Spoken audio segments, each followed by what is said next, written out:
Hey there, happy gardeners. Welcome back to my channel, or welcome if it's your first time here. I'm Fionuala and I live and garden in beautiful Northern California, just a little bit outside of Petaluma. We're Zone 9B around here, and here we are in the first week of March. It's a gorgeous sunny day. Things are beginning to bloom, flowers are beginning to pop, buds are opening, and everything is just gorgeous. It's a really, really wonderful time to get outside and garden. So I've got a whole big list of chores that we're going to talk about today, if you really want to call them chores. There are things to plant, things to prune, things to feed. And let's start with, what are you going to want to plant in the month of March? Indoors, you're going to want to find yourself some seeds for tomatoes, peppers, eggplants, cucumbers, squash. It's still too cold outside to direct seed them. Maybe the middle of April you can do such a thing. So right now, start those tender little seedlings indoors. For flowers, the flower seeds you're going to want to do indoors are sunflowers and marigolds and cosmos and zinnias. It's really still too cold, the soil at least, to direct seed them. Maybe by the end of the month you're going to be safe enough to do such a thing. But the other great benefit of seeding indoors and being able to keep an eye on those little baby seedlings is you can protect them. You don't generally have birds flitting around your house eating the seedlings. Slugs and snails don't make it indoors, and aphids can't get at them either. So a couple of benefits of starting your seeds indoors right now. What else are we going to do?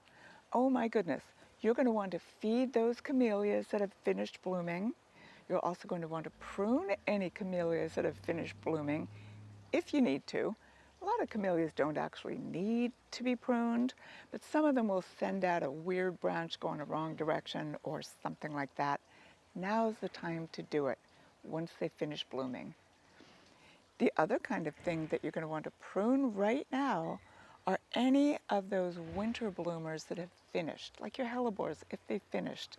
Tidy off, deadhead, clean up until you've gotten that flower stalk all the way to the base. If your euphorbias are done, you can clean up those too, but in my house, they are in full force still, nowhere near ready to prune. Maintaining, we'll talk about maintaining now, but you know, this nice weather, this rain, it's encouraged a ton of weeds to pop up. So stay on top of your weeding. March is a really great time to do it because the soil is still a little bit damp, still a little bit loose, still a little bit wet, and the weeds haven't gotten too big yet.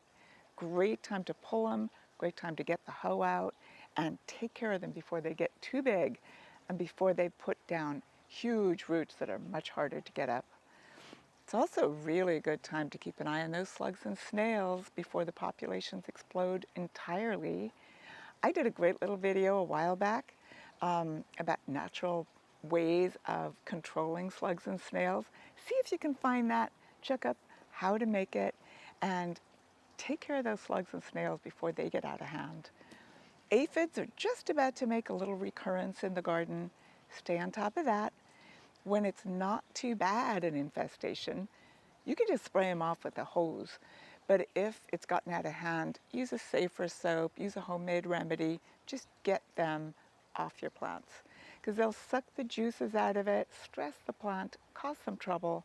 And what we're going for, as always, is thriving and flourishing and flowering and healthy garden. First up, let's check on your winter garden. If you've got kale or spinach or broccoli, keep harvesting. There is never going to be a time that you don't want to eat some delicious homegrown kale or broccoli. As you can see, this one is getting pretty mature and it's even thinking about flowering. So you want to get it before that happens. Harvest your kale, your broccoli, and as soon as you really know this is spent and you see it going to flower, you have a choice. You can let it set seed and like in my garden, it hybridizes. And I've got like a pretty permanent supply of a kale collard cross that keeps popping up in my yard. The bees also really love the flowers. Or if you need a space and you want to plant tomatoes here, when you see it go to flower, it's time to pull it up and feed the remainders to your chickens and amend that soil and get it ready for your summer crops.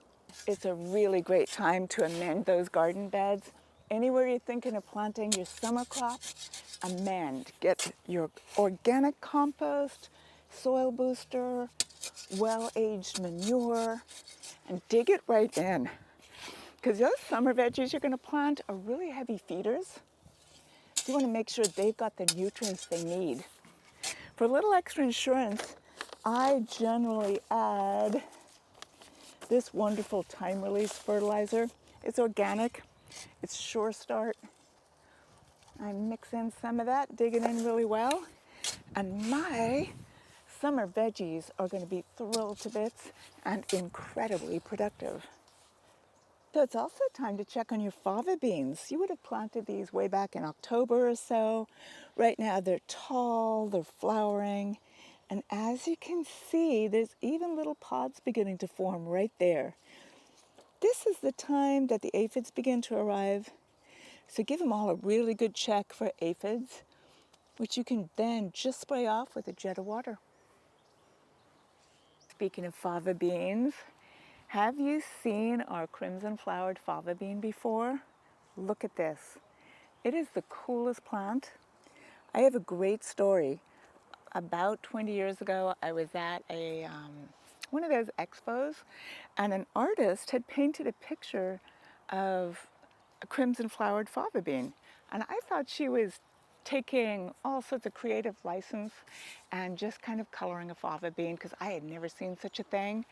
But she educated me. This is an old heirloom fava bean. And she lived back east somewhere, and she mailed me 10 seeds of these.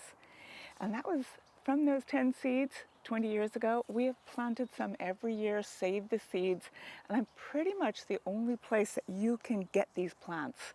I still sell them, but as you can see, we have a whole block of them here. We're really going to do a great seed saving effort this year, and hopefully someday soon we can sell the seeds to you. So we talked about starting your seeds indoors, that March is a really great time for you to do that, and time your seeding accordingly.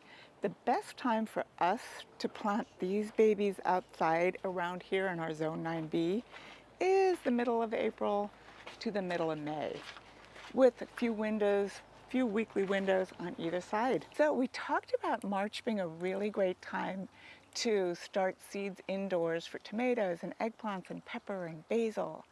And it is, because what you want to do is to time the transplanting of those little seeds so that you're not putting them in the ground till at least after the middle of April. You want the soil to warm up. Otherwise, those tomatoes are just going to sit there and sulk until the weather warms up, and they can get stressed, or they can get stepped on, or they can get eaten by birds or something. Here at Cottage, though, we've been seeding our tomatoes and eggplants and peppers for a month or so because we have customers that come from all over. We have people living down in Cambria and South San Jose, and with other people who swear they got greenhouses and ways to keep their vegetables warm until the soil warms up enough. So we have a really great selection already of beautiful little baby eggplants and tomatoes and peppers. You need to make sure you keep them warm though. Today feels like a real warm, sunny day, but no doubt we're going to get a lot more rain. So yeah, plan accordingly. You want success in your garden. You want to wait to plant these transplants outside in the dirt when the soil is warm enough to accept them. But yeah, if you want to get a head start, pot them up, keep them indoors. One more thing about tomatoes or peppers or eggplants or any of those summer crops, don't forget to harden them off or let them become acclimatized to the outside weather when you're bringing them from a nursery or from indoors and you're going to plant them outdoors. You don't want to give them too much a shock going from this cozy, warm greenhouse to the cold dirt. So spend a couple of days up to a week just getting that little plant used to being outside take it outside for an hour or two on a nice day, bring it back in, 4 or 5 hours the next day, and then you're gonna know, you're just gonna know when is the time to plant it. Sticking with the edible garden for a few more minutes, we cannot forget potatoes. It's the month of March, and I always think you should plant your potatoes right around St. Patrick's Day. One of my favorite varieties is Chieftain because it's really, really popular in Ireland, which is where I was raised. So I love this one. I know I did a whole video on potatoes before, but a real quick synopsis. Buy your seed potatoes now when you can find them. Make sure they're certified organic. It's always the best way. And here we have the ideal seed potato to bring home. Have a look. There's all these little eyes on it, which gives you lots of choices. Each one of these eyes is going to grow into a sprout. Now you can choose to cut your potatoes up into a number of pieces, each of which has an eye or two. Let them chit or harden off somewhere in your house. The best place for it really is like the laundry room or the back of the pantry in the kitchen or something. Somewhere that it's warm but sort of dark, and let them get a little bit leggy, and then you're going to plant your potatoes. We've got instructions here. I've got like 6 or 7 great varieties of potatoes for you to choose from. One of the best things about potatoes is the harvesting at the end. If you have kids or grandkids, you got to plant potatoes. Oh yeah, if you don't have enough space in the ground, potatoes do great in grow bags. We've got these super sturdy ones here that last for years if you clean them out and store them. But potatoes, can't go wrong. March is also a really, really good time to choose a clematis. If you're new to clematis, unbelievable, gorgeous. They push out a ton of new growth this time of year. They're going to bloom like crazy for you, May, June, July. But right now, the choices are great. You can see what's a healthy clematis vine, what isn't. The pictures are clear. The hardest part about a clematis this time of year is choosing which one or 2 or 3 to grow. But to give you a little hint, my favorites, Elsa Spath and Boulevard Samaritan Joe.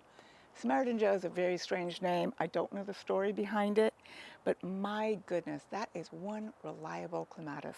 You're gonna love it. March is also a really great time to source your summer bloomers like dahlias and begonias and calla lilies, oh my goodness, and the gladiolus. Honest to goodness, I'm not a great fan normally of gladiolas, but I really, really love cut flowers and bringing in summer bouquets. So this year, there's going to be a whole patch set aside in my yard just for gladiolas.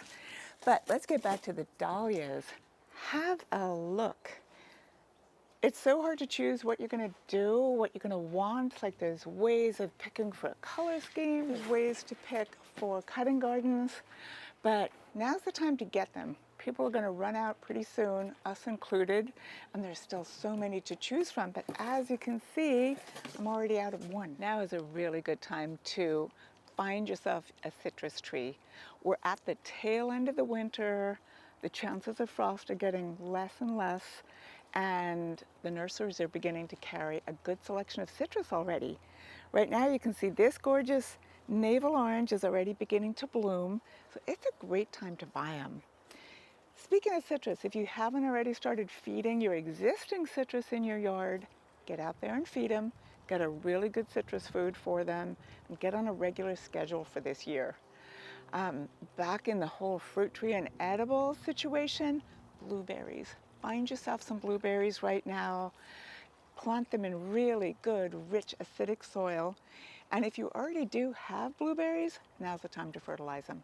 You're going to want all the blossoms and blooms you're going to get, because every one of those blossoms and blooms will turn itself into a blueberry. All right, I think we can all agree that March is a pretty magical time here in Northern California, and it's really a great time to get out in the garden. Everything you do right now is setting your garden up for an absolutely fabulous spring. And basically spring is about 2 weeks away at this point. So get out there, get the soil amended, get those weeds gone, get the beds prepared for your tomatoes and your peppers and your squash. Have fun. Basically, get out there and have fun. Pay attention to what's blooming. Pay attention to what the birds are doing. Everybody, all the creatures are getting ready for spring. We need to be doing the exact same thing. And we live in a great place, Northern California. You cannot beat the weather. It is fabulous. Zone 9B, that's where we are. So obviously, my advice today is for my general particular area here. If you live somewhere colder, just wait a little bit. But all of this information is good for you too, just a little further down the line. So I hope you liked this video. I hope you found it helpful. Be sure to drop a comment. If you have any questions at all, drop that comment, email me. Best thing to do is to come on by Cottage Gardens and find me and ask me questions. But you can also find me on Facebook or Instagram. But right now, get outside and garden and have a wonderful time. Happy gardening.